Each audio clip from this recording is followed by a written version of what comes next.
પરબધામ એક એવું સ્થળ છે જ્યાં દેશ વિદેશથી લોકો સંત દેવીદાસ અને અમરમાના દર્શન કરવા અહીં ઉમટી પડે છે, ખાસ કરીને અષાઢી બીજના રોજ। જી હા મિત્રો, આ દિવસોમાં લગભગ 2 થી 5 લાખ યાત્રાળુઓ દર્શન કરવા અહીં આવે છે। અને નવાઈની વાત તો એ છે કે બધા ભક્તોને ભોજન તથા રહેવાની સુવિધા સાવ મફતમાં મળે છે। મિત્રો, હવે સવાલ એ થાય છે કે પરબધામમાં વર્ષોથી ચાલતું અન્નક્ષેત્ર કેવી રીતે ચાલે છે, ક્યાંથી આવે છે રૂપિયો અને શું છે અહીંનો ઇતિહાસ? આજે આ વિડીયોમાં તમને પૂરેપૂરી માહિતી મળી જશે। જી હા મિત્રો, આજે ખુલશે બધા રહસ્યો, તેથી વિડીયો અંત સુધી જરૂર જુઓ। શરૂઆત કરીએ તે પહેલાં સંત દેવીદાસ લખીને નીચે કમેન્ટ જરૂર કરજો। સૌ પ્રથમ આપણે વાત કરીશું પરબધામના ઇતિહાસની। મિત્રો, કહેવાય છે કે આજથી લગભગ 350 વર્ષ પહેલાં કચ્છ અને સિંધમાં દુષ્કાળ પડવાથી ઘણા લોકોએ સૌરાષ્ટ્રમાં સ્થળાંતર કર્યું હતું। આવા કપરા સમયમાં સોરઠના અનેક સંતોએ પોતાના સ્થાન અમર કર્યા હતા। આ પવિત્ર સ્થાનોમાં જલારામ ભગતનું વીરપુર, ગીગા ભગતનું સત્તાધાર અને દેવીદાસ ભગતનું પરબધામ વગેરે પવિત્ર સ્થાનકનો સમાવેશ થાય છે। પરબધામ એટલે સૌરાષ્ટ્રની સિદ્ધ ભૂમિની શોભા। આ સ્થાન મહાભારત કાળના સરભંગ ઋષિનો આશ્રમ હોવાનું મનાય છે। દેવીદાસ ભગતનું સંત જીવન પહેલાંનું નામ દેવો ભગત હતું તથા તેમના પિતાનું નામ પૂજા ભગત અને માતાનું નામ સાજણબાઈ હતું। દેવા ભગતે માનવ સેવાની શરૂઆત છોડવડી ગામેથી કરી હતી। તેમના ગુરુ શ્રી જયરામ ભગત ગિરનારના સંત મહાત્મા હતા અને ગિરનારની પરિક્રમા કરવા આવતા શ્રદ્ધાળુઓની સેવા કરતા।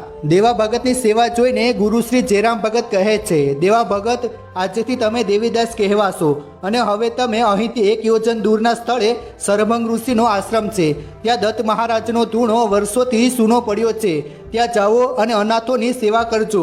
આ સેવા ધર્મ એ જ બધા ધર્મથી મોટો ધર્મ છે। દેવા ભગત સરભંગ ઋષિના આશ્રમે આવ્યા। ત્યાં મંદિર કે દેવમૂર્તિ જેવું કંઈ જ ન હતું। એક લીમડાની ડાળ નીચે મેકરણ કાપડીનો ધૂણો અને ત્રિશુલ હતા, તેમજ 3 અણઘડાયેલા આરંગા હતા। સંત દેવીદાસ આ પવિત્ર ધૂણામાં અગ્નિ પ્રગટાવીને ધૂણો ધખાવે છે અને લીમડાની ડાળે ધજા ફરકાવે છે।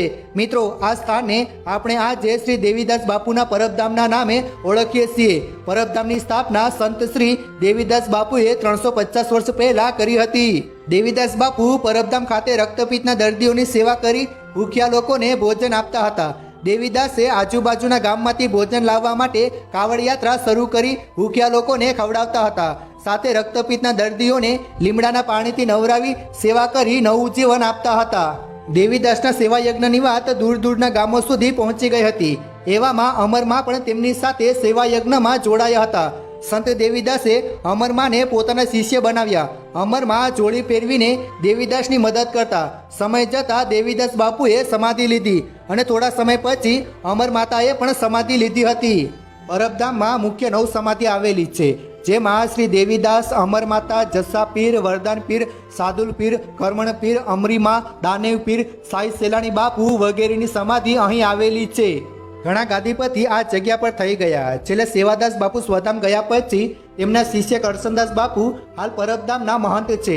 નવા મંદિરનું મુહૂર્ત કરશનદાસ બાપુના ગુરુ સેવાદાસ બાપુએ વર્ષ 1982માં કર્યું હતું અને આ મંદિરનું નિર્માણ વર્ષ 1999માં પૂર્ણ થયું હતું। આ મંદિર ભવ્ય અને વિશાળ બનાવાયું છે। દર વર્ષે અષાઢી બીજનો અહીં ભવ્ય મેળો ભરાય છે। મહા મહિનાની બીજ, દશેરા અને મહંત સેવાદાસ બાપુની પુણ્યતિથિ નિમિત્તે 4 એપ્રિલના રોજ અહીં ઉત્સવ જેવો માહોલ હોય છે, જેમાં હજારોની સંખ્યામાં શ્રદ્ધાળુઓ ઉમટી પડે છે। મિત્રો, અહીંના વિશાળ અન્નક્ષેત્રની વાત કરીએ તો આજ સુધી કોઈને એ ખબર નથી પડી કે તે વિશાળ અન્નક્ષેત્ર વર્ષોથી કેવી રીતે ચાલે છે। લોકો કહે છે કે આ દેવીદાસ બાપુનો ચમત્કાર છે। મિત્રો, તમે આ બાબતે શું કહેવા માંગો છો? નીચે કમેન્ટ જરૂર કરજો। ધન્યવાદ।